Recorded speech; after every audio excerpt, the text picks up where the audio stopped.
Hey, welcome to the Heat Press for Profit podcast here, powered by Stahls. We are broadcasting live on Facebook, YouTube, LinkedIn, and I think some other places as well. So if you're watching with us live, make sure you shout out in the comments where you're tuning in from, and feel free to ask any questions. That's what we're here for, ready to help. So if you comment on any of the platforms where we're streaming, be it on the Stahls Facebook page or on YouTube, we get them all right here in the studio in real time. So I'm able to answer your questions, and our guests will be able to see and answer your questions as well here too. But if you're listening on anywhere that you listen to podcasts, as this will be recorded and syndicated out there, that is just fantastic. And make sure you subscribe here to the show, because we are dropping new content every single week here. We're recording live at noon, of course, on all of the platforms that I just mentioned, but then available to replay to listen to anywhere that you listen to podcasts. I'd also encourage you to head over to our Facebook page, the Heat Press for Profit group, where you could actually interact with our guests like Trevor Murphy here today and other apparel decorators just like you at any time. Get that experience and education and everything that is great for. Now, this podcast specifically is designed to have conversations with apparel decorators and industry experts, built to inspire and educate, to help brands and businesses of all sizes grow and achieve success. But I am very excited to say today that we have Trevor Murphy from Anhyzer Designs with us here, who will be joining us. Trevor, thank you for coming on. How are you doing today? I'm doing great, Dave. Thanks for having me. Appreciate being here. How you doing? I'm doing fantastic. I love these lives. I love the podcast. I love the YouTube videos that we get to do, and even the in-person education. It's so great to hear from the community of apparel decorators just like you. And like I mentioned, the Heat Press for Profit group, where you are a fairly, I think you're a top member. Do you have a little badge there yet?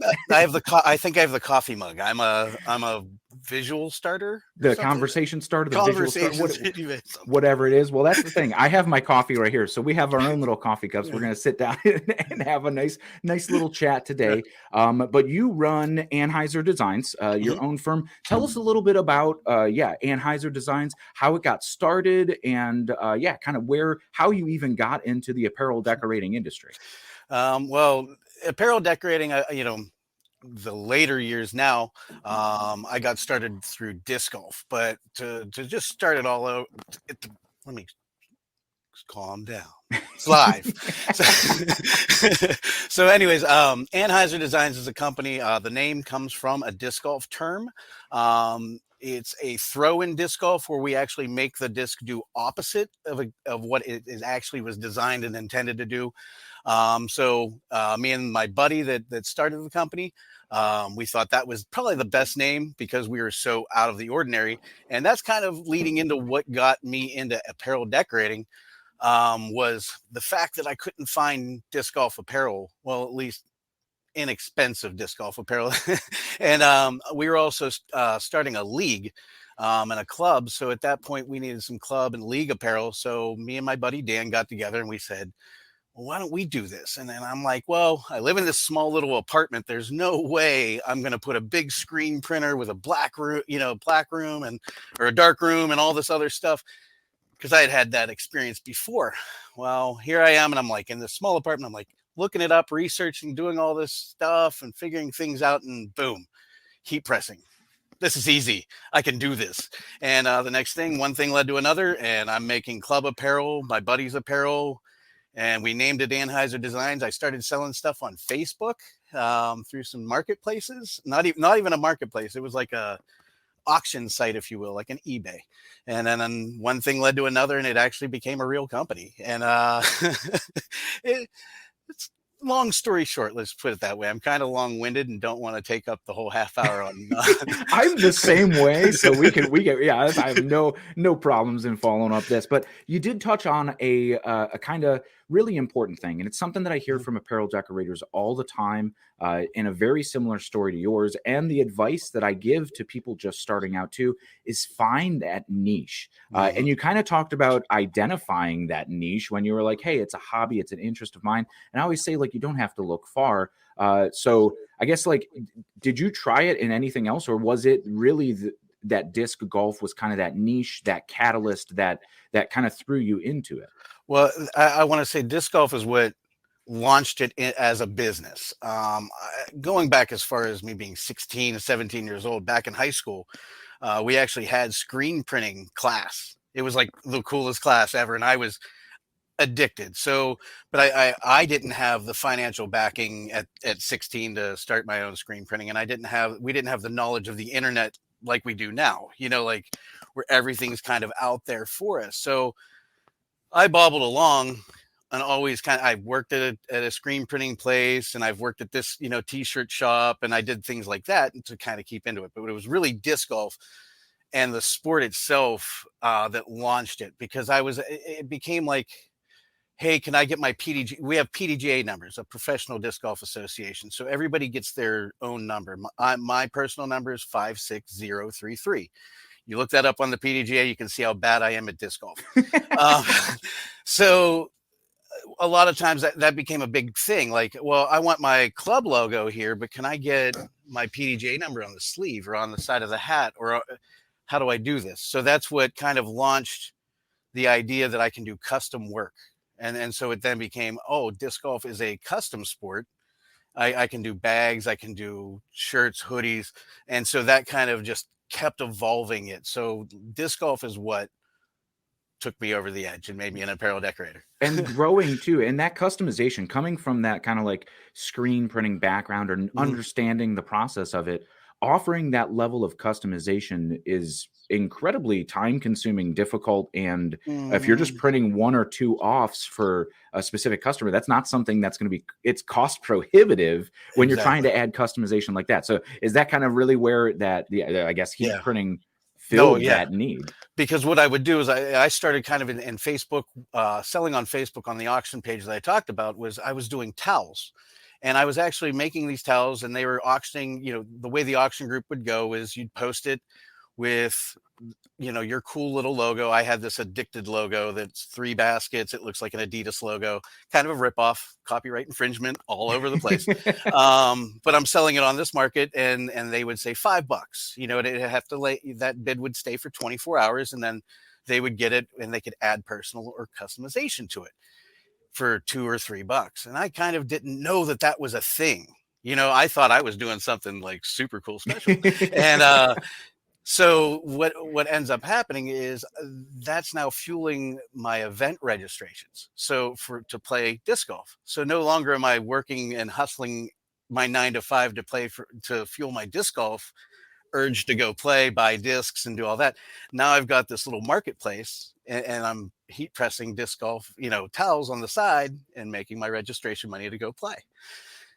And then it kept evolving. So that the customization became the biggest, and it's still the hottest seller for us here. That's awesome. And you kind of talked about it, but you marketing through Facebook, is that something that you kind of still do today? Because that's a great, I tell people that all the time, especially when we're talking about niches or an interest that you already have. Number one, you already know, because the idea for towels came up because you're like, man, I'm carrying around towels all the time when I'm playing disc golf, right? Wiping off the discs. I know, at least I played in college. I used to play in college, and every single time those discs end up on the ground. Yep. Oh yeah. Especially when you're not too good. I bet you're better than me. I don't even have a number. Oh, I'm pressing and printing more now that I am playing disc golf. So I don't know. We might be head to head right there. But when you identify that niche, you get to see what specific styles, what products even then, because we usually are typically talking about t-shirts, but then you start talking about those other products and then marketing them through that kind of Facebook auction place. Do you still use that as a marketing method today, or how has that grown? Or walk us through that kind of evolution as your business has grown. The auction groups kind of for me I kind of went away from them because it didn't seem as legitimate. As I started legitimizing my business, I felt it more of a side hustle. And, and I'm like, I gotta get a Shopify or get an Etsy together. And so that's what I then initially did was I pulled myself away from doing the constant auction pages because they weren't consistent. You're only allowed to auction so many towels at a time or hats or shirts or whatever. You're limited. So moving to an e-com was the biggest, boldest move that I made. So I went to Etsy, did successful there, but then I wanted more freedoms, went into Shopify. But as far as the marketing goes, the marketing has never left Facebook. It's never left Instagram. It's never left Twitter. It's never left my personal profile, as well as, because I have a problem. I like to over advertise myself on my personal profile pages.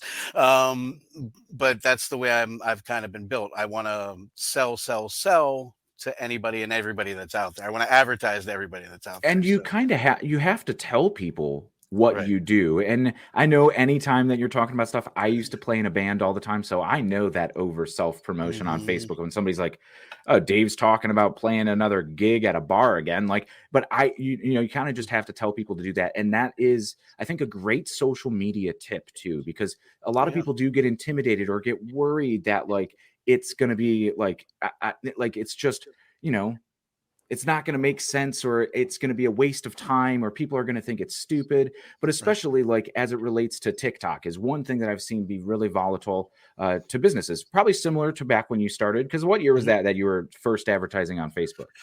Oh, we're going back 2012, 2011, Okay. 2012, 2013. So we're still kind of in that infancy of like that boom of Facebook. And the same with TikTok here today is like, if you are showing your passion and drive for a niche or a hobby or your own business, being an entrepreneur, that right there, 100%, as long as you're speaking authentically and being you, is better than 99% of the stupid dance videos that are out there on TikTok or Facebook or wherever it may be. We're so inundated by it that like, I think that's a great tip to just like, you got to stick with it. Sometimes it's maybe it looks to yourself because you see every post that it's like, oh my God, it's so much, but it really isn't for the people who commonly see your stuff or the people who are like engaging with it. I know we kind of talked about it at the top of the show, but like the Heat Press for Profit, that community. And I love seeing the cool stuff that you and all of the other decorators are creating. It's just incredibly powerful to, to see what's trending and everything else like that. So that's really interesting that like your store evolved, right? But your marketing has stayed very, very similar and the same. And is that like, I mean, is that directly related to that audience? Is that like the main place, like for, let's say disc golf enthusiasts, do they stay in those Facebook groups as opposed to like Reddit or something like that? Or is that anything that you've ever thought about? Not anything I've really thought about. I mean, I kind of go by what I utilize the most. I'm not really a big Reddit person. I'm not a big TikToker. So I don't, and that's probably my downfall, because I don't advertise or I don't utilize those sites as much as I should. I like Facebook a ton because that's where all my friends are. But that's where the niche is. That's where your audience is. So, but there's a lot on Reddit. And there's other people there. There's other people, other spots that I'm missing out on because I don't venture. So that's kind of where I need to evolve myself. I'm kind of at a turning point where it's like, I think everybody is. Where Facebook is it, are we utilizing Facebook as much as we're utilizing TikTok and Instagrams? But I remember when Instagram was an infant and nobody hardly even knew. I had like I think I had 200 posts and people are like, what's Instagram?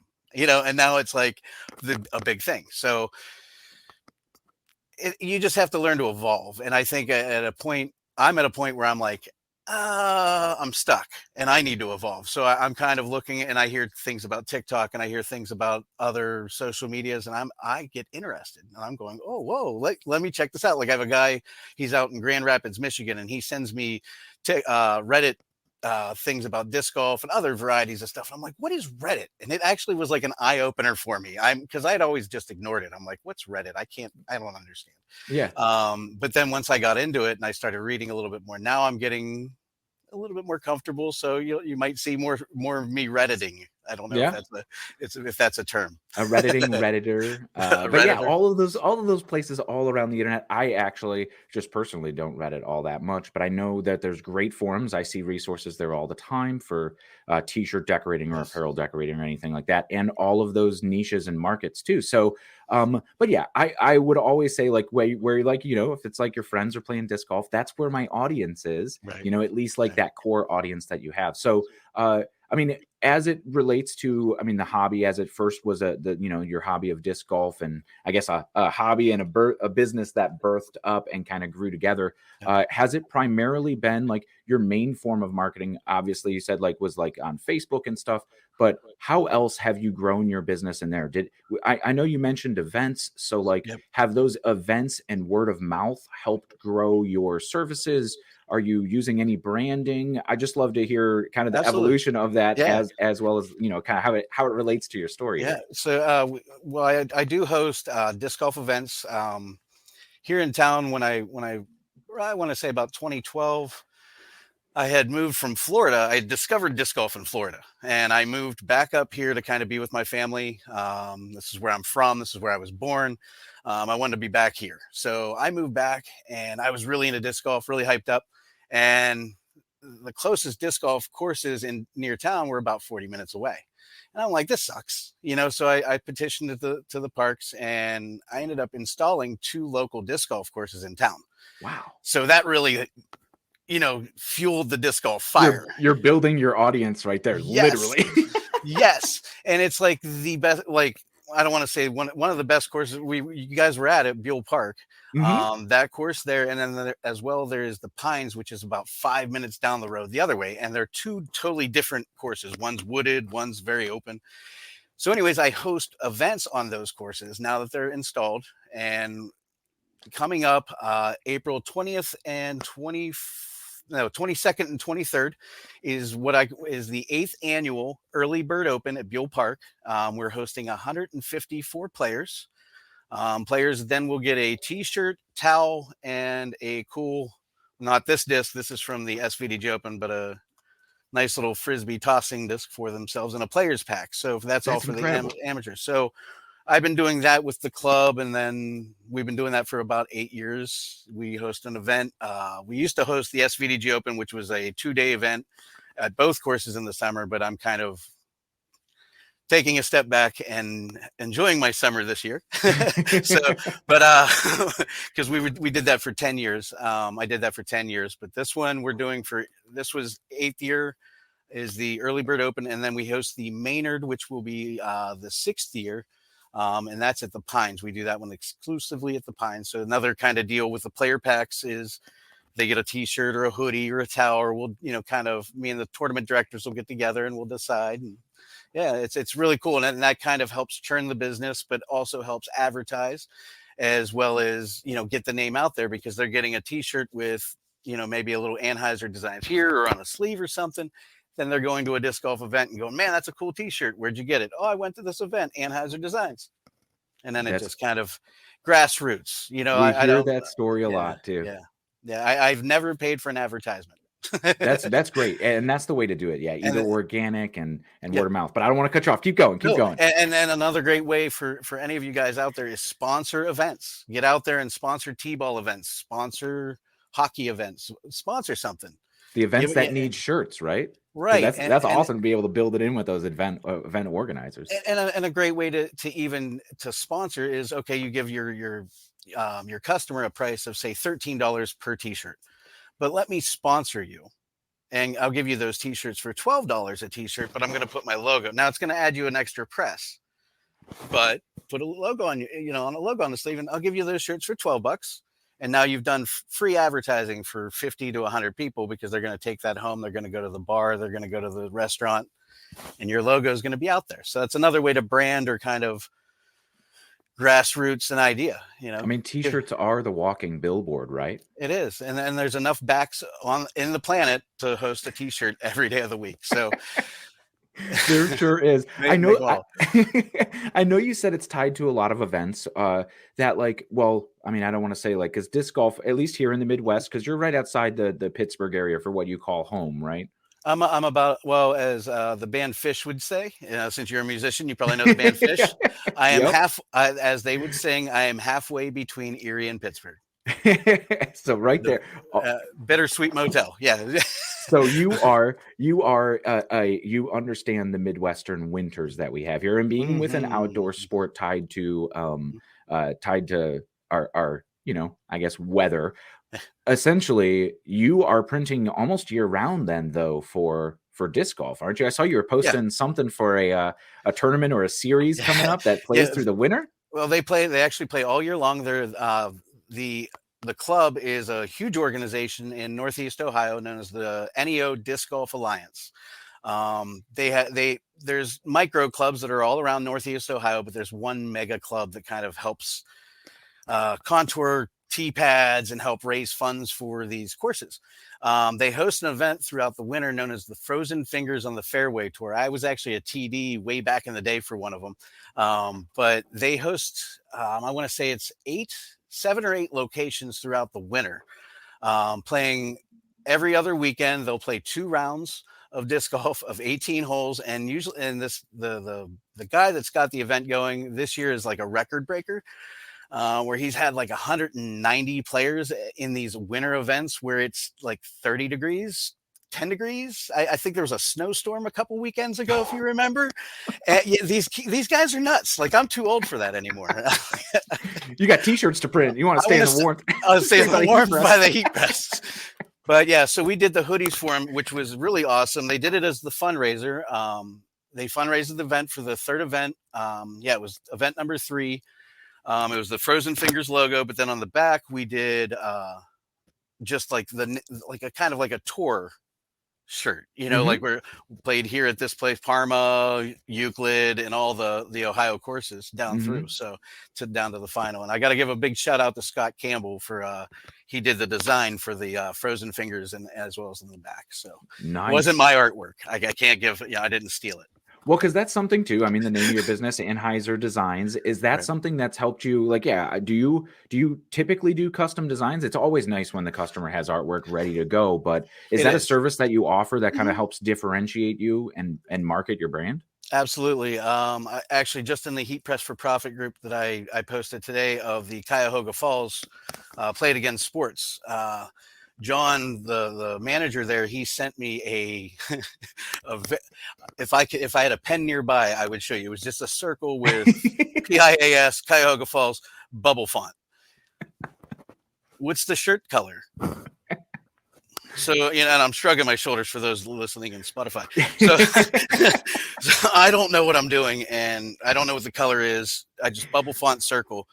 Does it pertain to disc golf? And he goes, yes. So I did a chain, and that's all I could do. I'm like, oh, hey, what do you think? So, and he liked it, and we went on with it, and we produced the shirts and stuff. But yeah, it's definitely a part of it, but it's definitely a hindrance as well, because people kind of come to me going, I need shirts. Yeah. Well, what? That's great. What do you want on them? What do you want on them? I don't know. Do they hit you? They hit you with like the I don't know. I'll know it when I see it. Yeah, I've had that. I have those. I just got done with one of those. What and this is a great tip. Start off with 3. Start off 1, 2, and 3. If you're doing design, start off with 3, and that's it. If you want a revision, we're gonna have to talk cost. That's it. Because if not, you're going to have, well, can you do this? Can you do this? It's just not sustainable. And I make the joke all the time when because I get hit with it with 15 years of freelance design. I've been doing it since I was in high school. That I mean, so probably even longer than that. I'm a little bit older than 15 years out of high school. But essentially, they say like, yeah, I'll know it when I see it. And it's like, well, this isn't Netflix. Like, this isn't browsing around. Like, I'm going to make custom art for you, and I'm going to have to spend time and invest time into this. And so that turns into, I mean, if you're charging the industry rate, it's like $50 an hour, and you're going to spend at least an hour. But I know you preach about the marketing kit a lot as like the solution for that, being able to kind of browse some designs. And then especially too, with like hammering down on a niche and being so involved and ingrained in it, you know exactly then you want it to pertain to disc golf, and then bam, all right, we're going to put some chains on it and make it look like, because that's what I know people are going to see. I mean, and for people not even into the sport, I see them in the local parks, and like it catches your eye because it's not a tree out there in the park, and it's like, oh, there's disc golf here. That's cool. So like it's a familiar kind of imagery or aesthetic that you're able to provide to your customers. And do you charge for that, or is that something that, I mean, you go free to the three designs, and then when you go revisions, you go, hey. Uh, it all depends. Really, when it comes to my design work and what I do for the customer, it depends on the customer. If Hmm. I have a customer that I've done, like Buell Park, for instance, my buddy up there, Julie, she'll say, "Hey, I need this designed really quick. Can you do this?" She's also a designer herself. I'll do a free one for her, no problem. Like it really all just depends, and it's as well. There's actually an upcoming event that I'm going to do for shirts that I'm doing for an event called Gray Matters. And I did the design absolutely for free for the guy because it's an actual fundraiser for brain tumors and the Brain Tumor Society. So it's kind of like my heart's on the sleeve. I don't want to, so there's some, but if a corporate guy comes up to me, if the Sheets rep comes up to me and says, "Hey, can you do Sheets stuff for me?" Absolutely. All right. You're going to pay for this one, buddy. I know you've got the budget for it. I really hope he's not listening. He is a friend of mine. Crap. But I think that's a great way to look at it, and it's a piece by piece, and some for a lot of businesses, especially small businesses, not every job is the same, especially when you talk about scope or even the size of it. If it's just a couple, pieces and it's a buddy, but I'll be completely honest, I've been burned by friends who you're helping out, quote unquote, and then it's like, well, I lost out on time that I could have been spent printing more t-shirts, or right. as you get busier printing t-shirts, it's like that's time I could have spent out disc golfing, right? And I don't spend any time disc golfing anymore. I'm too busy printing or designing. It's taken over. Right. So it's just about, it's just really, you want to look at it like you don't want to give away your time, but you also don't want to look like you're gouging time either. If it's a good design and it's something that I know that people are going to go, "Ooh, who did that?" Anhyzer, Trevor did it, Anhyzer Designs. Then I'm going to get, again, that grassroots advertising. Word of mouth is my biggest thing. I used to be in a band myself way back in the day. So driving in a van, handing out the flyers, that's kind of where my MO of sales came from. So yeah. The bread and butter, tried and true. There's and they're all just tools in your toolbox you could use to help kind of grow that business. Right. But as we talk about those tools, is there one that you could identify has made the largest impact on your business? And you're talking about just like a machine, or are you talking like social media, promotional tools, sponsoring events, or anything like more than just like equipment, but because I was going to say the Hotronics. Transfer Express, Stahls. The biggest thing is community. I think is just that's the biggest impact, is to be able to. Oh crap! I'm getting off. But I mean, if you're talking community, I mean, you have two communities that you are ingrained and a huge part of. If you're talking disc golf, or subsequently that Heat Press for Profit community and the apparel decorating community, that's I'm sure helped you along the way, just as you are helping. You're reaching back and helping people now. Crazy. But so has it been just really that, like, the disc golf community that's just embraced you? I mean, if you've been the sole supplier, kind of, you identified the problem, you came up with the solution, and now, like, there's really nobody else cutting into that space where, like, are you the go-to guy, or? No. just maybe in my little pond. I'm the go-to guy. There's a lot of, when I said there wasn't any disc golf apparel out there, there's disc golf apparel out there. For my local area that didn't have disc golf and didn't know what disc golf was, I was the only guy explaining disc golf. And then once they got hooked, they wanted disc golf apparel, and so on and so forth. So in my region, in my little Shenango Valley area, I'm the go-to custom guy that has the 2-week turnaround. That's the big selling point right now. Yeah. Because a lot of local screen printers, they're in seasonal times. They're doing football, baseball, basketball all the time.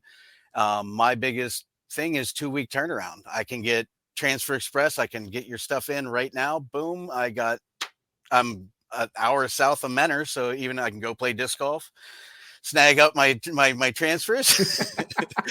Wish I lived closer to a warehouse for S&S, but order up the apparel and have a 2-week turnaround. That's been the biggest seller that we've had so far. But see, As of recent, but I love it's hearing that story though, because even as like a wide world that it actually is in any niche that you're going to target. Like I was just on TikTok today looking at like I saw it's like Mel's Crafty Corner or something, but it's all about like RN and nurse right, apparel, right? And it's right, like yes, there's stuff all over, but if you find that specific, you know, that that niche audience, that is your local regional community. right. It is you're able to service it and become that expert or become that go-to. And I'm really glad you mentioned the differentiators too that could help raise your business up, because it's something for a lot of other decorators that they get scared looking at national competition or other disc Right. golf brands that go like, man, could I fit into it? But yeah, you talked on turn time, but there's also like quality and price and service, And then you local pickup, delivery. There's all that stuff that all you of it. could throw on as a differentiator that's going to set your business really apart there. And then as far as the niche goes as well, you even in disc golf or any if you're working with softball, baseball, any of these community events, the thing that you need to look at are the not just the players, the coaches, the coaching staff, and the people that you want to sell t-shirts to. Look at the people in the stands. Look at those people because they're there for the same sport. They're there for the same game. They're watching the same thing, and you don't know what they need because they might be the community guy that's now the Sharon Beautification Commission, and he needs 100 and some shirts for this volunteer project. Your niche doesn't stop where the sport ends or where the niche ends. It only expands from there. Your niche is only going to grow to a different niche, or as the MCU, if I don't get sued for saying this, it'll turn into a multiverse of niches. So that's what, don't get stuck. I'm all about the niche. Don't get me wrong, but don't get stuck. Don't get Yeah. blind. Don't put the blinders on and say, this is all I'm going to do. And that's it. Well, because yeah, like you said, like when you put that sponsorship opportunity on your shoulder, or the sleeve print, the Right. yoke, and then you're able to have those worn out in public, and especially yeah with disc golf, like yeah, I might own a construction company or a Right. landscaping business where it's like, oh well, I really like the quality of this shirt or this print. Where did I get it from? Boom, you've already set it up and ready to Exactly. go. We are getting near the end of our time here, but I did want Oh, to go to our comments from all of our friends watching and commenting up with us. And there's one from Goody Matt says, I'm up in Michigan. Let's pull this one up on our screen. I'm up in Michigan where home brewing clubs are big. Do you have advice on how to help those clubs that maybe have a logo already but not vector? Goody Matt is here, very new, so he's just looking for some guidance. So how would you approach that one if you had a customer like that who kind of approached you? let's see. Kind of how do you get from, I'm trying to understand the question Help on how those to, clubs or be able to service those home brewing clubs that have a logo but it's not vector. So would you? Yeah, I guess would you redraw that? Would you use specific programs to oh yeah. vectorize it with your experience? And I guess we'll break it down in very new business terms in case I have my designer jargon I could throw Right. out here, but nobody's going to understand it unless you're in the know. If you can redesign their logo, do it. Try to redesign it to the best, almost mirror image of what they're doing. If you can't, and if it's, I just came across this where the image that I was sent was, ooh, I don't want to put that on a shirt. I don't, Mhm. it's not just something that looks very good. I didn't like the artwork. And so what I did was I did up something different and I said, I really like what you have. This is what we can do. This is going to be your price. But here's a suggestion of my idea that was just off the top of my head. And Mhm. it's a lot more comfortable then to that then breaks the ice for the conversation of either a redesign or something of that nature, because now they know that you're creative, now Mhm. that they know that you want to work with their design, so that it makes it a little bit easier. Yeah, absolutely. And sometimes too, a lot of people don't understand art. And coming from a background, it is something that comes with experience of, being in the t-shirt printing industry. But regardless of how you're putting ink on fabric, large full areas of like solid ink coverage. It has a white background and they want it to be a 12-inch wide circle on the front, and it's a white background and everything's on this white background, where like coming from that experience, when you're vectorizing it, you start pulling elements out. So you have the show through going to the shirt. So you have a much better hand feel. I mean, this is regardless if you're using transfers, direct screen printing, even direct to garment. You're putting ink covering up a breathable fabric. So just being able to put those things in there makes a t-shirt that people want to wear. So I know there's programs out there. Of course, you could always go with like the Fivers or stuff like that. Yeah. Or, have some outsourced kind of workflow. You pay somebody $5 to vectorize a file. Or I think I saw in the chat here in some of these comments, people were throwing out like Affinity Designer or even the online designer at Transfer Express. I know that you've shown you use a lot of the EasyView online designer, and you come from a traditional background essentially from graphic design, as do I. But it is that like it helps me be much more efficient, because I could just look at those designs and use them as inspiration, instead of like, oh, well, I need to find this athletic block font. Let's warp it to a path. With the Illustrator terms, here's this designer jargon, right? But like, type on a path tool, you get the arch, and then it's like, well, let me find a palm tree clip art to pull in here, where it's like, that essentially is there. And with a couple of double clicks, you could customize it, especially those simple layouts for our question here from Matt, that like simple layouts, you could usually recreate it in a design software. And then you have a vector file. But Live Trace and Illustrator, there is a little bit of a learning curve. But of course, even if it's not vector, you could still order it at a ton of places. Transfer Express, Stahls included, or in the EasyView Online Designer that even has that like functionality in there. We have one more question I think we have here. There's some more coming in. I see Jane added here just about an art service couldn't get it right and ended up using the silhouette designer to cut it out of vinyl. So like that is perfect stuff here. Let's see. Stevie J's Custom Creations. Where do you suggest placing your business logo on shirts so people could see it, who made it, and can contact you for more? So you kind of touched on a few of them, but let's talk about some more solutions that you could use. The sleeve, obviously. What I'm actually, I don't know why I've been working with Transfer Express for as long as I have, and I haven't done tags. I haven't done and I need that tag along platen. So if you've got a spare sitting around, you want to hang it, but the tag is another good spot. Ambassador friend of mine, Eric, he actually does them down on the bottom of his jerseys, like a little tag.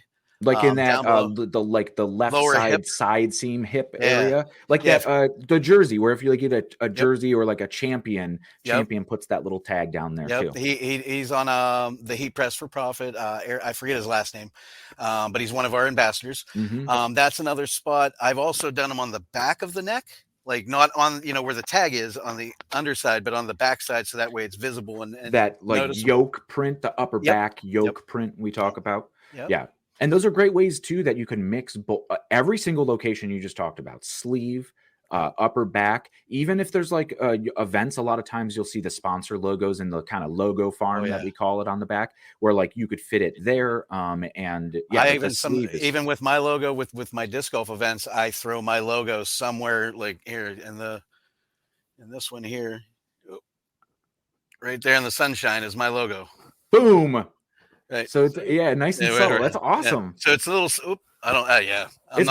It's weird when it's backwards. You don't know where you're pointing. But we see it. Right in the sunshine there. Yeah. So I've done that a few times on the discs, on shirts, on everything. So if I'm hosting an event or sponsoring an event, and I've done the artwork, I've hidden my logo like a Where's Waldo in there somewhere. That's awesome.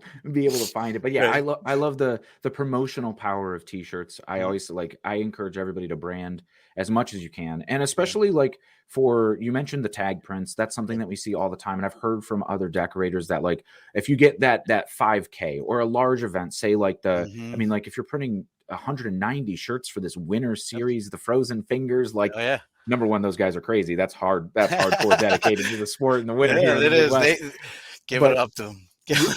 Anybody else who I always say, like every 3 years, Every single person has a need for a t-shirt, whether it be like the business picnic or a family get together, a family reunion, or a vacation, like something as simple as that. Or like Timmy needs little league shirts or something, that like just having that inside tag print, it is not visible. So even if that brand or that event wants to maintain the integrity of the design of the shirt, you could still put your branding on the inside, and they're gonna be like, well, I don't care about it. But that wearer of the t-shirt, those 190 people who participated in that series, now they're going to need a shirt somewhere down the line, and they're going to go, man, I really like the fit and feel, and the print still looks great.